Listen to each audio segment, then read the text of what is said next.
세상에는 예수님을 실제로 본 사람도 있고 그렇지 못한 사람도 있습니다.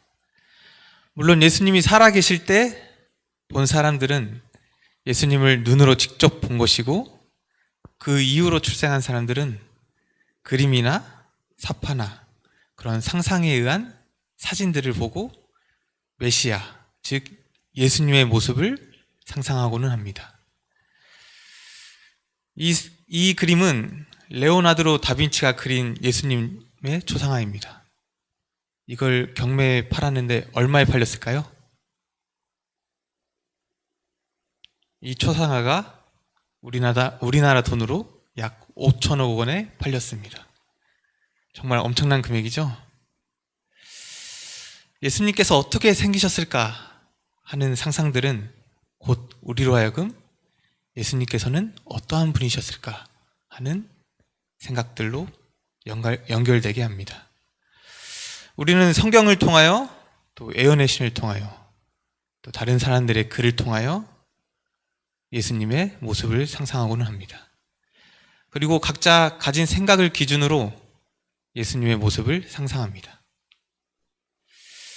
옛날에 어느 나라에서 코끼리를 이웃나라로부터 선물을 받았습니다. 그래서 이 코끼리를 전시할 때 장님 셋이 코끼리를 보고 싶어서 왔다고 합니다. 그리고 한 장님은 코끼리의 다리를 만져보았습니다. 그리고 다른 한 장님은 코끼리의 코를 만졌습니다. 그리고 다른 한 장님은 코끼리의 등에 올라탔습니다. 그리고 나서 다들 하는 말이, 코끼리는 거대한 기둥 같은 것이다.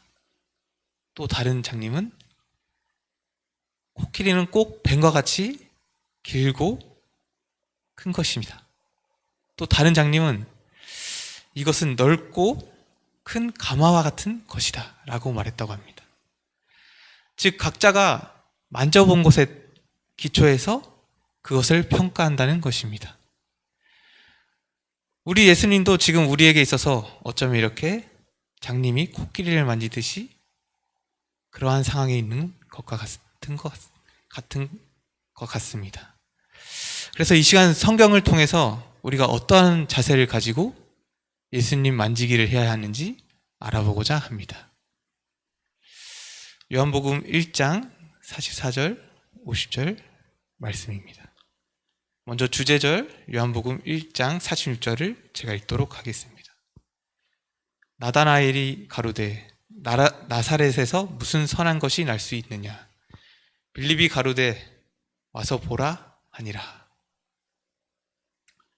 성경 요한복음에 보면 처음부터 침례 요한의 이야기가 나옵니다.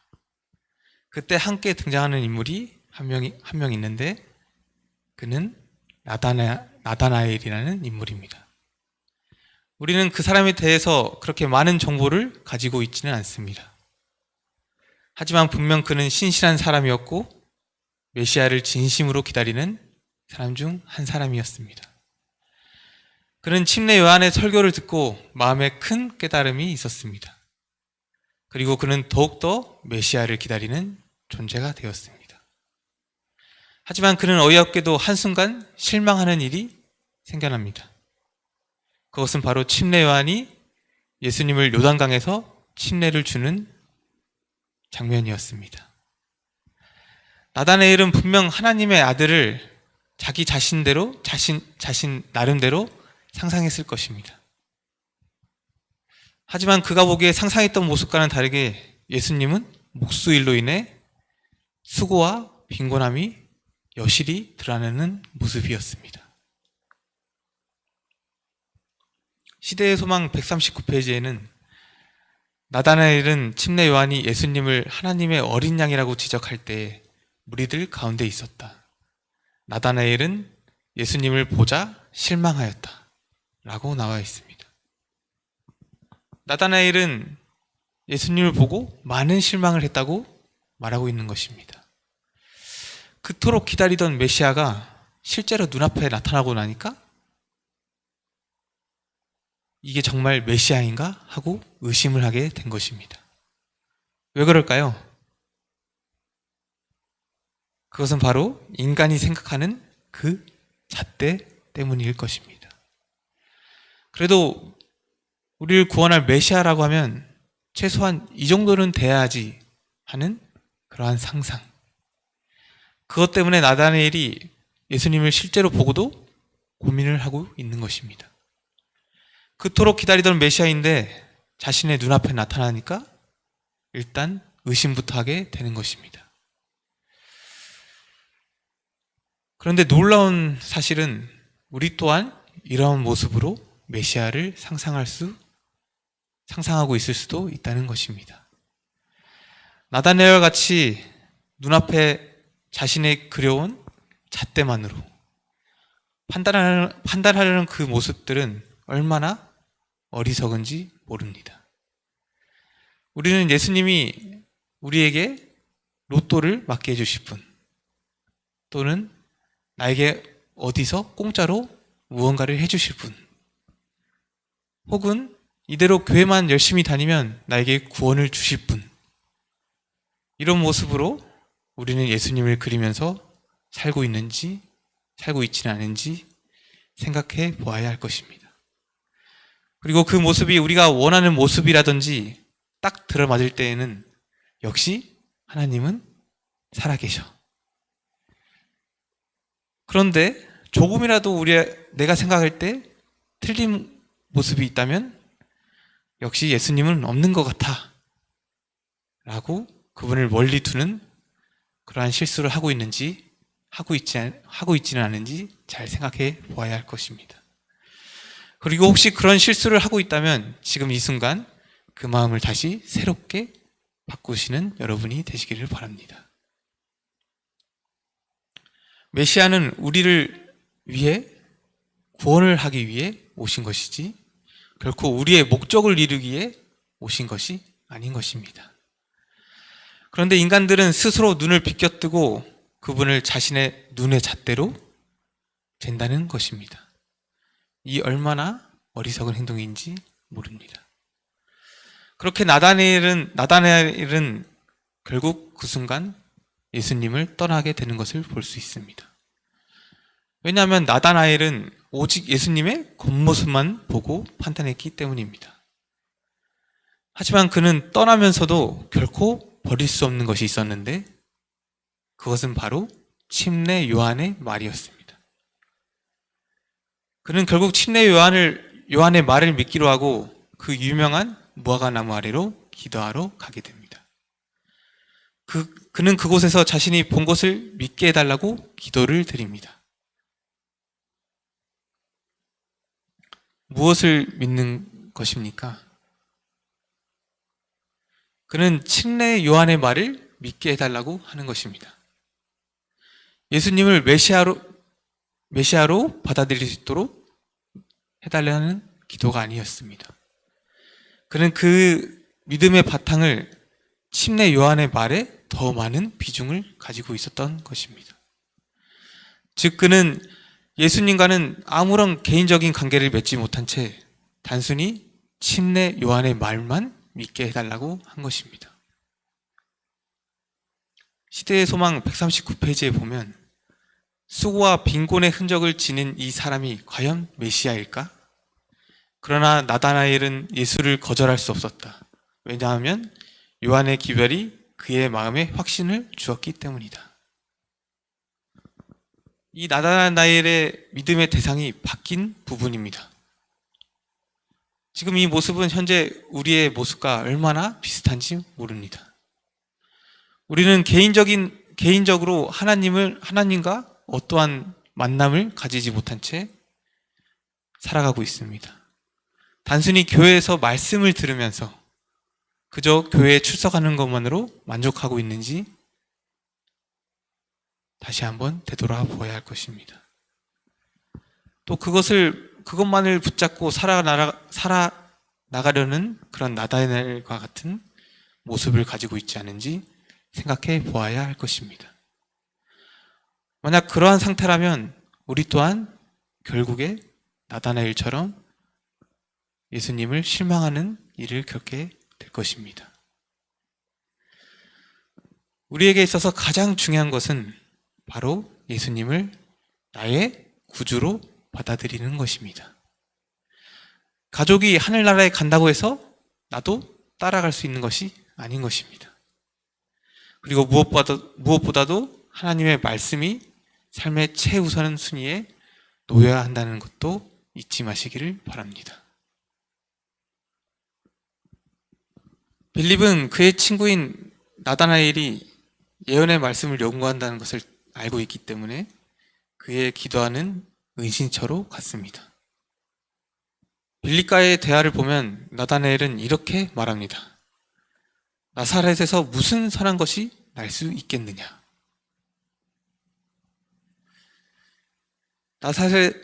나사렛이란 곳의 의미를 잘 알고 계십니까? 나사렛이라는 곳은 곧 죄가 가득하고 가난이 팽배하고 불법으로 가득 찬 곳이라는 그 당시의 대표적인 곳이었습니다. 그런 곳에서 어떻게 예수님이 날 수 있겠느냐? 이러한 질문은 현재 우리 또한 자주 하는 질문인 것 같습니다. 우리는 하나님의 자녀라는 이름으로 하늘을 향해 걸어간다고 말하고 있습니다. 그렇지만 우리의 모습, 삶 속을 잘 보면 결국 그 하늘이 다른 사람의 손을 붙잡고 그 사람이 이끌어줘야만이 갈 수 있는 그런 하늘로 변해버린 것 같습니다. 그래서 내가 가진 예수님에 관한 지식은 오직 남을 통해서 들은 지식만이 남아버린 것입니다. 그리고 우리가 살면서 하나님에 관해 계속 잊고 살다가 가끔 불의한 일이 생기면 하나님께 불평을 터뜨리는 것입니다. 하나님, 왜 나에게 이러한 일이 생기나요? 하나님, 왜 세상에 이러한 일들이 일어나게 하시는가요? 하나님, 왜? 이 말은 곧 예수님을 제대로 알지도 못하면서 나사렛이란 말 한마디에 성령의 확신을 뒤로 보내버리고 나다나엘과 같은 모습과 너무나도 흡사한 모습일 것 같습니다. 그래서 우리에겐 개인적인 하나님과의 만남이 꼭 필요한 것입니다. 저를 비롯한 많은 저의 나이 또래의 친구들은 모태신앙을 하고 있습니다. 모태신앙이란 원래의 뜻을 잘 알고 계시죠? 그 뜻은 어머니의 태에서부터 신앙을 가지고 태어났다는 말입니다. 그런데 이제 그것을 모태신앙이라고 부른다고 합니다. 모태신앙을 가진 사람들이 교회 일을 맡길 때 나 못해요 라고 한다는 것입니다. 하지만 이런 모태신앙인의 가장 큰 문제점이 있습니다. 그것은 바로 자신의 것이 없다는 것입니다. 유산으로 받은 돈이 귀한 줄 모르듯이 유업으로 받은 이 신앙이 귀한 줄 모른다는 것입니다. 그들은 각자 깨달음이 없기 때문에, 각자 하나님과의 만남이 없기 때문에 개인적인 어떠한 것도 존재하지 않는 것이 현재 모태 신앙이라는 것입니다. 저도 예외는 아니었습니다. 하지만 하나님을 만나는 곳은 바로 어려움 중에 있었습니다. 선교사로 살아가는 중에 그 삶 속에서 나의 힘으로는 아무것도 할 수 없다는 것을 깨달은 후에서야 진정으로 나의 하나님을 만나게 된 것입니다. 그렇게 하나님과의 개인적인 만남을 가진 후에 저에게 명확한 선이 보이기 시작했습니다. 그것이 내가 가야 하는 길임을 명확하게 보게 된 것입니다. 그 길이 바로 하나님의 성령이 제게 보여주신 길이라는 것을 믿어 의심치 않습니다. 이렇듯 우리에게는 하나님과 개인적인 만남을 가지는 것이 너무나도 중요합니다. 하나님을 우리를 만나고 싶어 하는데 하나님께서 우리를 향해 뻗는 그 손을 거절하고 있지 않는가를 잘 생각해 보아야 할 것입니다. 오늘부터 더욱더 그 손을 한 번 더 잡아보려고 노력하시는 여러분이 되시기를 간절히 바랍니다. 이렇듯 복잡하고 답답한 가슴을 가지고 있던 나다나엘이 한 방에 모든 의심을 날려버리는 멋진 일이 일어납니다. 그것은 바로 예수님을 만난 후로부터입니다. 빌립은 나다나엘과 그 어떠한 논쟁도 벌이지 않았습니다. 그는 나다나엘에게 오직 한마디를 더했습니다. 보신 것과 같이 와 보라. 예수님을 직접 와서 보라는 것입니다. 그렇게 나다나엘은 예수님을 찾아갑니다. 그러자 예수님은 나다나엘이 자신에게 오는 것을 보고 가리켜 가라사대 보라 이는 참 이스라엘의 사람이라 그 속에 간사한 것이 없도다. 이 한마디에 나다나엘은 너무나도 놀랍니다. 그러고 묻습니다. 어떻게 나를 아시나이까? 그리고 예수님은 대답하십니다. 빌립이 너를 부르기 전에 내가 무화과 나무 아래 있을 때 보았노라. 그 한 말씀에 나다나엘은 한순간에 변화가 됩니다. 자신이 그렇게 고민하며 기도할 때 나타나신 성령님의 확신이 이제 그의 귀에 명확한 음성으로 들리게 된 것입니다. 의심을 하고 있었고 선입견에도 빠져 있었지만 그의 진리를 찾고자 하는 그의 욕구는 한 방에 해결이 된 것입니다. 그리고 그는 이렇게 고백합니다. 라비여, 당신은 하나님의 아들이시오. 당신은 이스라엘의 임금이로소이다. 나다나엘이 만약 랍비들의 지도를 신뢰했다면 그는 결코 예수님을 발견하지 못했을 것입니다. 바로 인간적인 권위의 지도를 신뢰하는 한 아무도 구원하는 지식을 얻지 못할 것이라고 시대의 소망은 말하고 있습니다.